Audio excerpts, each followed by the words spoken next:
Silakan jika ada.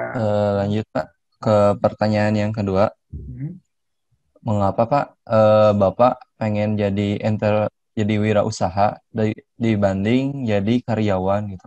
sudah banyak artikel-artikel yang menyebutkan bahwa sekecil-kecilnya usaha kita, itu kita jadi bos dalam usaha kita. Sebesar-besarnya gaji, tetap aja dia karyawan, tetap aja dia diperintah. Dari peribahasa itu bukan maksud saya ingin jadi bos, bukan. Bagi saya kedudukan itu tidak penting. Bagi saya hak kepemimpinan itu tidak penting. Tapi eh, kebahagiaan menjadi bebas itu hal yang tidak terbayarkan. Pertama, ketika kita jadi wirausaha, waktunya itu free banget gitu. Banyak waktu bisa ketemu dengan keluarga. Waktu kita yang atur. Nah, misalkan gini, kita kerja sama orang. Tolong ini kerjakan. Loh, kok nggak selesai? Nggak selesai dimarahin. Padahal segitu Pak kemampuan saya. Gitu. Saya butuh 3 hari lagi. Nggak bisa sehari ya? Nggak bisa Pak. Gitu. Nah, jadi kita sering seperti misalkan kuda, kita itu dicambuk. Tapi kalau kita wirausaha, kita yang ngatur ke klien. Berapa hari Pak? 3 minggu Pak. Padahal 3 hari, 5 hari itu bisa saya kerjakan. Terserah saya dong, saya mau ngatur seberapa. Gitu. Pertama kebebasan waktu ya, kebebasan waktu. Lalu yang kedua adalah kebebasan menentukan penghasilan kita. Kalau gaji tetap aja ditakar segitu. Misalkan gaji terakhir saya 8 juta. Mau proyek saya yang saya dapatkan banyak, ya tetap aja penghasilan saya segitu. Yang kaya bos saya kok gitu. Nah, kalau sekarang saya tentukan dong, saya mau seberapa banyak. Iya kan? Loh, kalau saya mau, misalkan sekarang saya mau gaji puluhan juta, ya tinggal saya mau nggak. Maksudnya saya terus terus promo terus gitu kan. Kita terus cari terus. Atau saya nambah kelas lagi gitu. Sekarang kan kelas saya baru 3 ya. Saya memang rencanakan satu kelas lagi, kelas ITEPS ya. Nah, misalkan semakin banyak kelas kan, berarti kan semakin banyak pintu nih untuk saya jual, semakin banyak produk untuk saya jual. Bisa aja. Nah, tapi kan tinggal, oh, penghasilan di hari kesekian di bulan ini sudah cukup. Maksudnya sudah lebih dari cukup. Saya tidak mau murka. Kalau murka, misalkan gini, saya habiskan penjualan. Yang saya takutkan adalah ketika saya terlalu murka, yang saya takutkan adalah itu ternyata jatah rezeki bulan depan yang saya ambil bulan sekarang. Saya nggak mau penjualan saya kebut di bulan sekarang, tapi ternyata bulan depan saya terlena dengan ini belanja banyak misalkan ya. Misalkan, saya dapat banyak nih gitu kan. Terus saya belanja banyak, ternyata bulan depan sudah jatah rezekinya sudah diambil di sekarang. Meskipun bulan depan itu tetap bergantung dari hasil kerja kita di bulan depannya lagi. Tapi saya tidak murka selama saya sudah cukup sudah berarti Allah sudah nakar rezeki saya sudah cukup di bulan ini misalkan gitu. Jadi bulan kemarin saya sempat sibuk ya, sibuk ngurusin kursus offline, kursus online juga masih tetap jalan. Saya kan asistensi dari grup Facebook, grup WhatsApp, sama Zoom. Terus, aduh, tiba-tiba banyak kerjaan. Aduh, kerjaan satu belum selesai, datang lagi ke kerjaan lain. Nah, ya pokoknya bulan lalu saya sudah dapat 2 digit di atas 20-an. Nah, karena saking sibuknya gitu kan. Nah, bulan ini saya tidak terlalu ngejar nih. Karena ya sudahlah, sisa kemarin kan ada. Sisa kemarin saya super super sibuk sekali. Bahkan saya sering masuk angin atau sakit kepala karena memang kurang istirahat kan. Jadi eh, minggu-minggu awal di bulan ini memang saya kerjanya agak santai gitu kan. Saya ingin istirahat. Itu kebebasan waktu sama kebebasan menentukan penghasilan. Itu sih.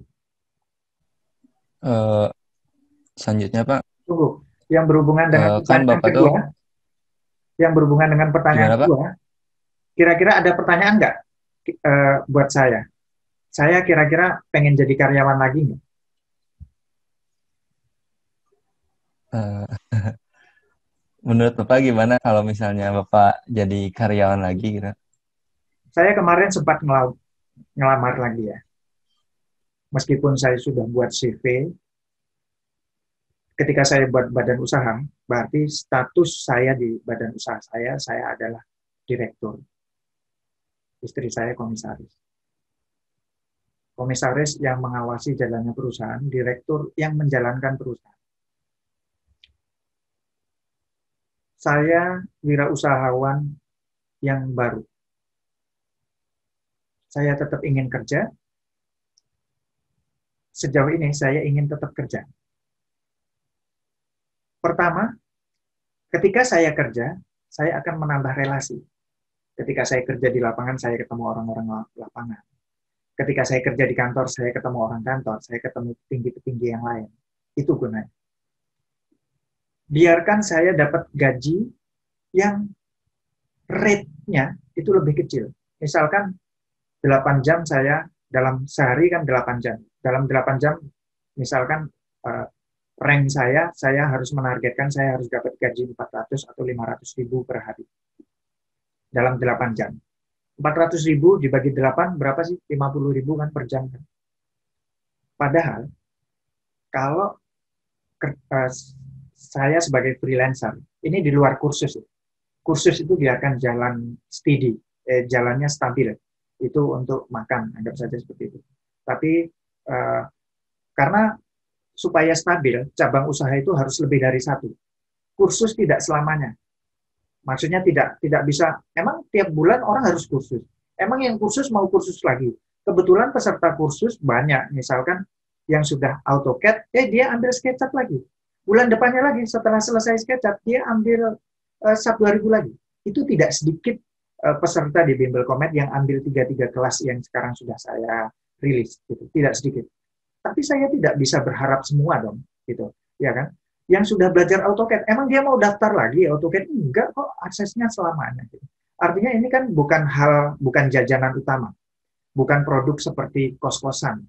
Kos-kosan, bulan depan pasti dia bayar. Itu kan berarti stabil. Seperti makanan, tiap hari orang pasti makan. Jadi usaha kuliner itu usaha yang cukup stabil. Tapi kan kursus nggak stabil. Akhirnya saya juga harus punya bidang usaha lain.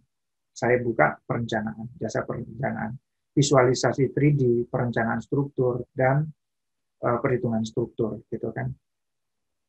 Misalkan kerjaan sehari pernah saya tagih 2,5 juta. Kerjaan 3 hari, saya tagih 4 juta. Kerjaan seminggu, saya tagih 8 juta. Upah saya sebagai freelancer itu jauh lebih mahal daripada karyawan. Tapi kenapa saya butuh, maksudnya pengen misalkan ada orang nawarin, ya saya tetap mau kok gitu.